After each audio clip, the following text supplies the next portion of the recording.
A finales del mandato de Felipe Calderón, durante la transición, se empezaron a dar los cambios en las reformas estructurales, en la reforma laboral, en la reforma financiera, en la reforma energética. Ahora, a finales de 2013, ya están estas reformas aprobadas por el Congreso de la Unión. ¿Cómo ve el inversionista extranjero estas reformas? ¿Con qué ánimo? ¿Eran las que ellos esperaban? Bueno, resulta que en país de ciegos el tuerto es rey, y pues México está destacando ahora por hacer reformas, mientras que la gran mayoría de los países están prácticamente parados. Entonces esto nos está haciendo brillar un poco en este contexto internacional. Moody's, una calificadora muy prestigiada, le subió la calificación a México, aún no teniendo las reformas o las leyes secundarias de la reforma energética. ¿A qué se debe que Moody's le haya subido la calificación a México? Bueno, en lo particular me parece que las calificadoras son un negocio y entonces actúan más por estrategia comercial que otra cosa. Y Moody's se ha caracterizado en los últimos años por adelantarse a las otras calificadoras y poner mejores calificaciones. A su vez también se ha adelantado en otras latitudes bajando la calificación a otros. Quiere decir que si hay alguna carnita o algún pretexto suficiente como para aventarse a hacerlo.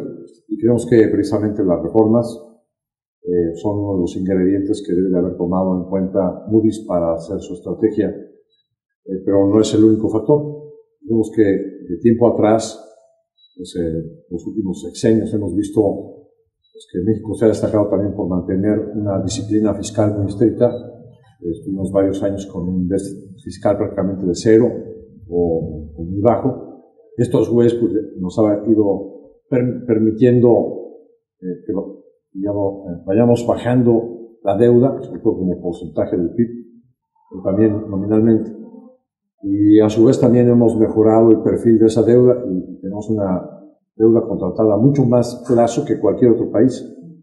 Y junto con esto, pues el flujo de divisas que viene acompañado de inversión extranjera directa, más inversión financiera, más el flujo de comercio internacional y de turismo, también nos está dando como resultado que las reservas internacionales estén creciendo de manera importante en los últimos años, de tal forma que hoy las cifras dan casi 180,000 millones de dólares de reservas contra una deuda externa total de 130,000 millones de dólares. Es decir, tenemos las suficientes divisas como para prepagar mañana el 100% de nuestra deuda. Todavía nos quedarían unos 50,000 millones de dólares en el Banco de México. La iniciativa privada en México ha sido muy dura y muy crítica ante los cambios fiscales que se han implementado a través de la Secretaría de Hacienda, en este caso que comanda Luis Videgaray. ¿Cree usted que la reforma hacendaria era la que ellos esperaban también? ¿Sus empresarios? ¿Sus empresarios? Desde luego que no, pues están enojados. Creo que tampoco era la que esperaba el señor Luis Videgaray. Creo que la reforma fiscal pues salió de un engendro de circunstancias que llevaron al Ejecutivo y al partido, digamos, de mayoría en el Congreso, PRI, pues a tener que aceptar una serie de propuestas o de iniciativas o de cambios a su propia propuesta, muy cargados hacia el lado izquierdo, vamos a decirlo así. Aliándose con el PRD, y creo que esa estrategia le salió, parece, muy cara en términos de competitividad de la economía, en términos de crecimiento, en términos de efectividad de la reforma. El aumento, tasar con IVA a alimentos y medicinas, hubiera sido mejor. No es nada más poner impuestos al consumo de los alimentos y medicinas, sino que se tiene que hacer una reforma integral de mucho mayor alcance. Si vas a subir los impuestos al consumo, por ejemplo, como contraparte tienes que bajar los impuestos sobre los ingresos, tanto a las empresas como a los individuos. Creemos que no nada más se debe de ver el lado de los ingresos, sino también hay mucha tela de donde cortar del lado del gasto. Y por otra parte, pues uno de los principales problemas de la cuestión fiscal en México es la cantidad de personas que no contribuyen al fisco. El propio INEGI nos dice que el 66% de la población económicamente activa trabaja en la informalidad. Y bueno, pues la reforma fiscal, pues, si revisas, pues es como que todo al revés. Por la eliminación de deducciones, pues subió la tasa efectiva de forma muy importante de los impuestos sobre ingresos, tanto para las empresas como para los individuos. Subieron algunas cosas de IVA, sin tocar alimentos y medicinas, que podría haber sido mucho más efectivo para realmente captar dinero. Pero al final de cuentas estás desincentivando la inversión al subir los impuestos sobre ingresos y pues no estás contribuyendo a una mayor equidad fiscal, no estás haciendo ningún esfuerzo de fiscalización adicional.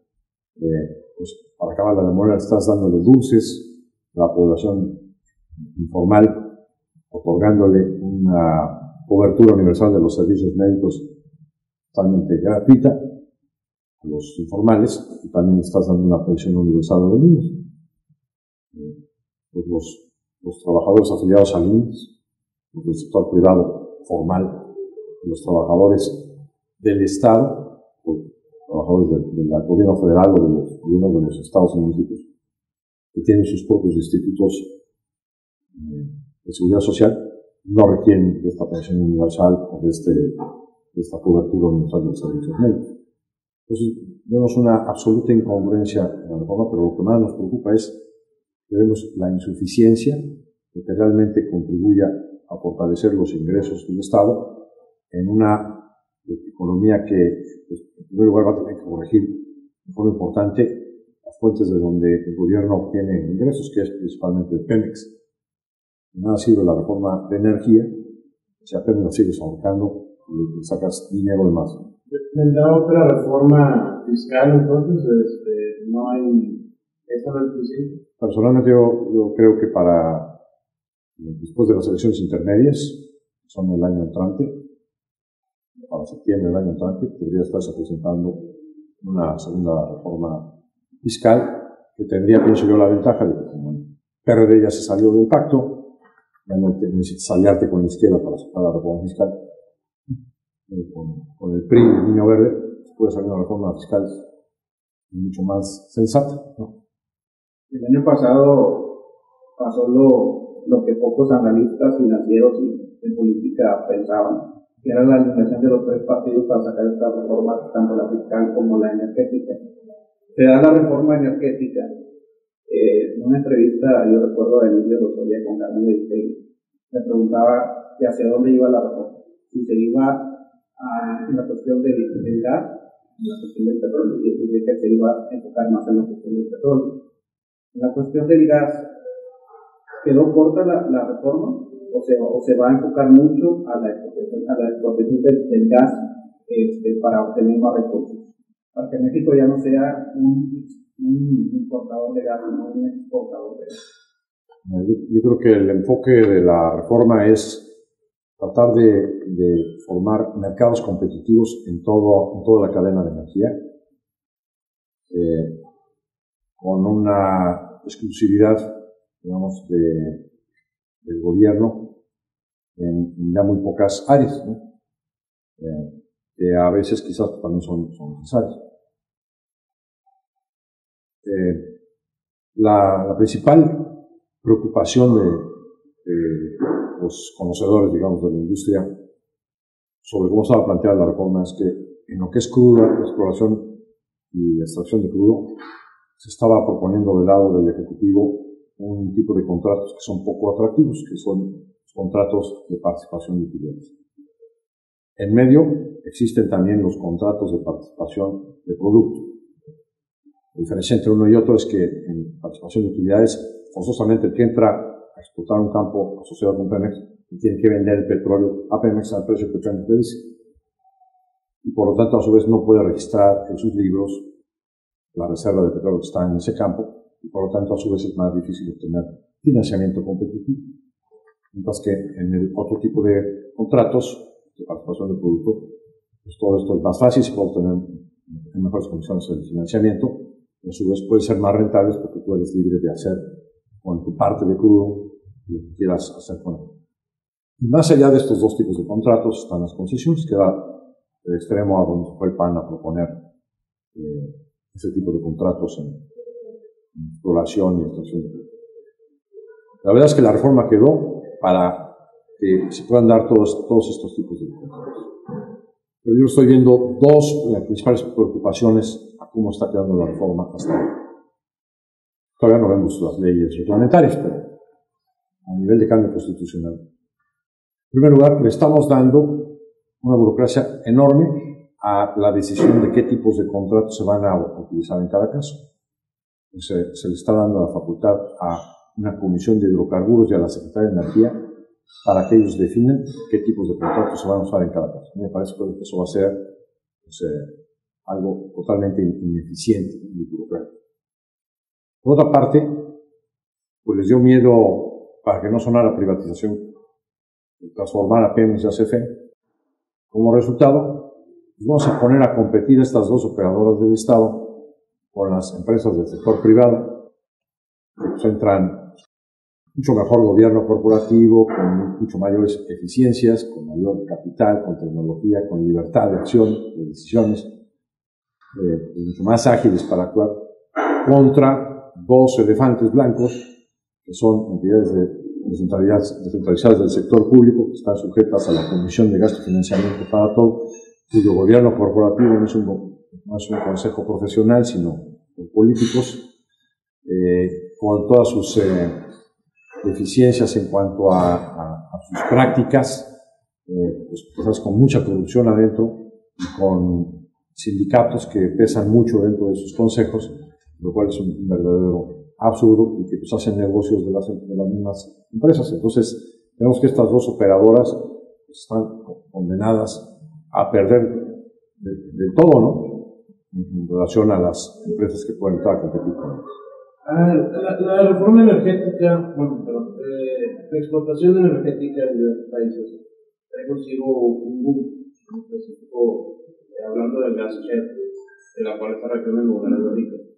Pero también viene ligado a esta explotación un daño ambiental que ha ocurrido en África, que ha ocurrido en Europa, que está ocurriendo en Estados Unidos. Ciudades como Dallas, por ejemplo, en Texas, ha prohibido ya la perforación en busca de gas shale, fracking.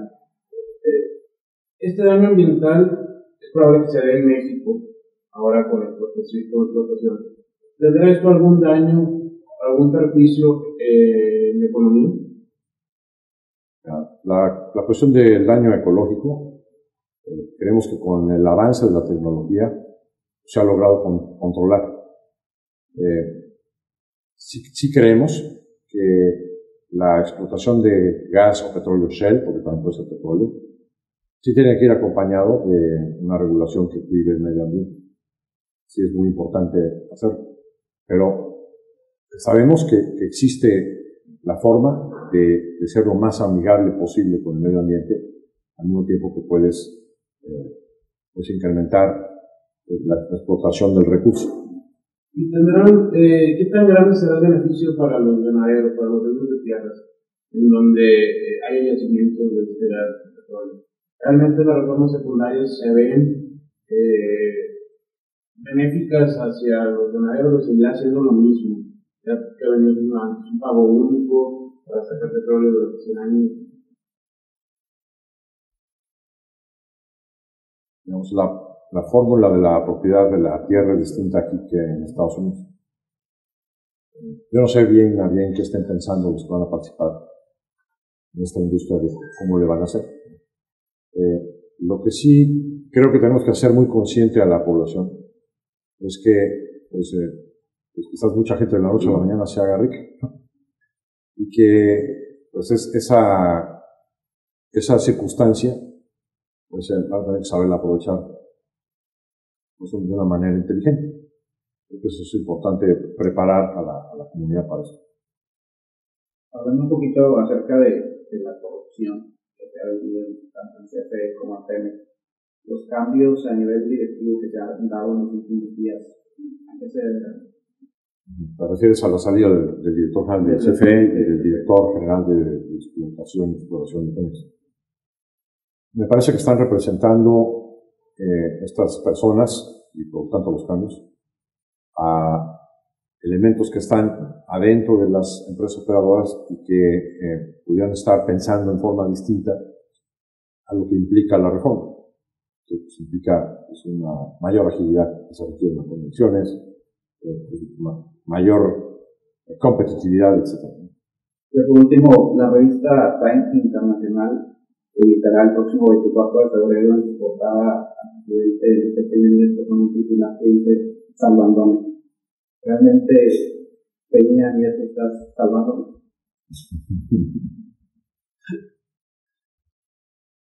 Yo creo que lo que está haciendo el presidente Peña Nieto va a pasar a la historia, ¿no? Ideó una estrategia a través de la cual se hizo un ensayo de un régimen semiparlamentarista en México que permitió un avance muy importante en un corto tiempo de reformas estructurales que estuvieron paradas muchos años. Creo que por eso se va a merecer un lugar en la historia. De ella que salve al país, todavía no sabe. Muchas gracias.